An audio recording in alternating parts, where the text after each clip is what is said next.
Luckily, no, because I'm comfortable enough in life that the gas price really doesn't affect my income, my budget, so on. But it annoys me. Yeah. Extremely annoys me because the politicians, I think, are playing games with it. The president initially said he can do nothing to influence oil companies or the prices of gas. Yet he can influence oil companies. He stands on the bully pulpit, if you know what that means, and he has the ability to go out there and say things. What's annoyed me is that I happen to be a stockholder in a couple of oil companies. ExxonMobil, which they went after specifically, complaining that they got $2 billion in subsidies. No one in the Democrats or the president's side spoke to the point that they paid $9 billion in taxes last year. Okay. The problem is we don't have enough oil. It's a matter of the market. People want something that's in short supply. What happens to the price? It goes up. That's a market economy. We're all capitalists, unless you want to be a communist or a socialist, and you don't believe in that. I happen to believe in capitalism. I think there are weaknesses in it, obviously, but it's better than socialism or communism. So I feel bad for the guys who are having the problems in their budgets, people who have to drive long distances, and it affects their income. And I feel sorry for them. The problem is we can do something about it, and we're not doing it. We finally allowed oil leases to be extended in the Gulf. The president gave $2 billion for oil drilling off of Brazil last year. He gave him another $2 billion this year, as I understand it, to do drilling for oil. Why can't we drill? That's basically, comes down to supply. We have it. We need to get more of our own supply.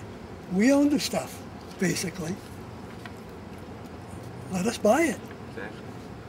Instead of buying it necessarily from Saudi Arabia or other places. Even though I know it's on an international market, you put more of the product into the market, what happens to the price? It goes down. It goes down. Let us put American oil into the market, and we'll see what happens to the price. It's going to go down. That's about the basis of my feelings. All right. Adios. How would you say gas prices personally affect you?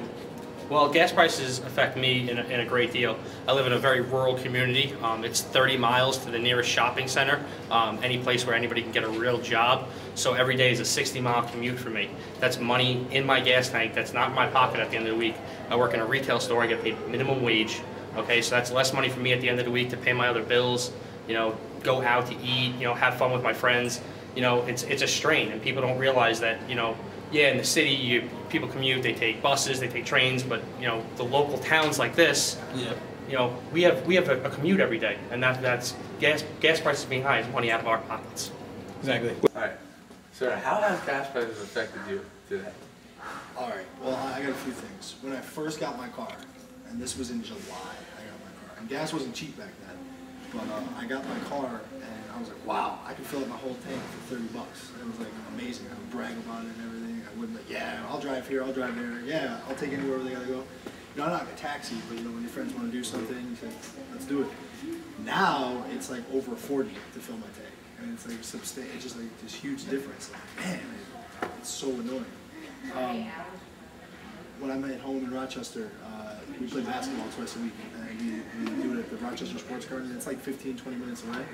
And whereas before no one minded driving, now it's like we have to argue about who's going to drive. And it's like, well, I'm on like a quarter tank. Well, yeah, well, I'm on E. Oh, yeah, well, go fill it up. No, I don't want to fill it up. And so we get into little arguments about who's gonna drive, whereas before it just wasn't a big deal. And everyone does not want money to come in the way of doing things, especially it's not like going on a vacation. It's just putting gas in the car to get from one place to another. But it's a huge deal when it's so expensive. So little things become really huge things, and it's really annoying. say, damn, I got full gas and I have to put gas in my car, which could be really annoying. But the sad part is we don't stop. You know, it's like, We have to. yeah. I The mean, demand. do we? I mean, do we? Yeah, that's right. They got us. They got us. I mean, you know, they can make it $7. People are still going to pump gas. People got to get from place to place. It's unfortunate. Well, thank you, sir. Hey, anytime. How has high fuel prices for the buses affected the school? It has affected the school because